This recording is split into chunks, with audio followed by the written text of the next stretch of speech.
Happy Friday and welcome to this week's RC Top 3. So let's get into it. One of the biggest news stories this week was the SCOTUS hearing. The Republicans are shoving down their nominee down our throats just in time for Donald Trump to be defeated on November 3rd. So we've learned a lot about Amy Coney Barrett this week. I think that's her name. Anyway, yes, it's her name. So the woman who actually should be in this seat this week for these SCOTUS hearings, she's a Black woman named Myra Selby.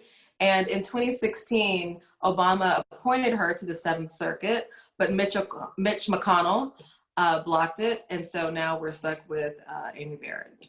In January of 2017, Amy wrote an article going against ACA, and just 4 short months later, Trump appointed her to the Seventh Circuit.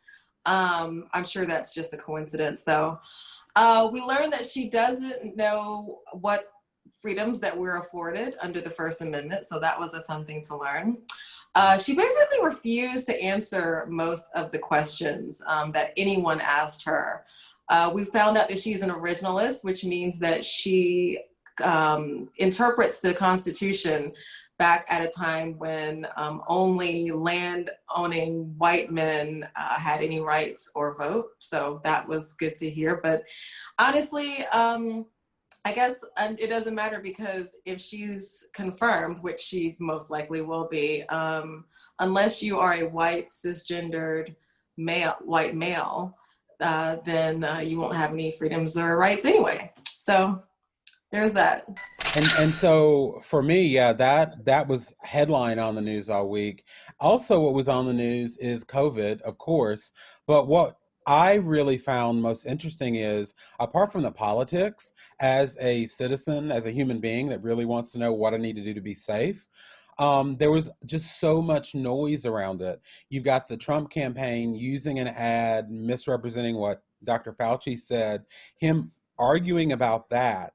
Then President Trump, even this week, making fun of people wearing masks and making fun of Dr. Fauci, when here's what I want to know. We now know from Dr. Fauci and other people at the CDC that for the holidays, even if you're staying home with your relatives, there's danger, more so than when it was warmer and people were outside. Also, two, I think, of the companies working on a vaccine have paused it because, they've run into, as science does, they're figuring out what's going on. So we have all of this information out there, and people just want to know what they need to do to be safe. And unfortunately, that is being, buried under political mess that we shouldn't even have to deal with. And speaking of that politics, I know that everybody is just waiting for November 3rd, and that I think I saw 12 million people are already voting. And I know Rasheedah and I were talking about, the voter suppression and what does the turnout mean? What do you think, Rasheedah? Well, yeah, the lines have been long, and obviously I think that shows a great enthusiasm for voting, which is wonderful. And, turnouts like this are usually good for the Democrats, so or the challenger. So yeah, no, I think that is great. But what this signifies is these long lines actually equal voter suppression. It's our right to have an easy, stress-free time to vote in this country, and that's not what we're having. So that's really been discouraging. You shouldn't have to wait 8 hours, 11 hours in line to vote.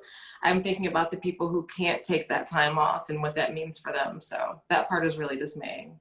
And I'll even tell you from my personal experience, I voted in North Carolina, and I had to take time to go through those directions, which were contradictory and, not and contradictory and confusing, but also too, I had to stick 2 stamps on it, which it's not even about the amount, but that we're in a pandemic. And fortunately I have stamps. So all of those things, from the complications to the stamps, to making sure you mail it to the right board of elections, to making sure that if you're handing it in and not mailing it, that you go on these days, because you can't until I think next week.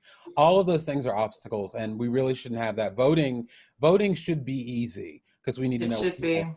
Yeah. So guys, make sure that you make a voting plan, have a backup plan as well.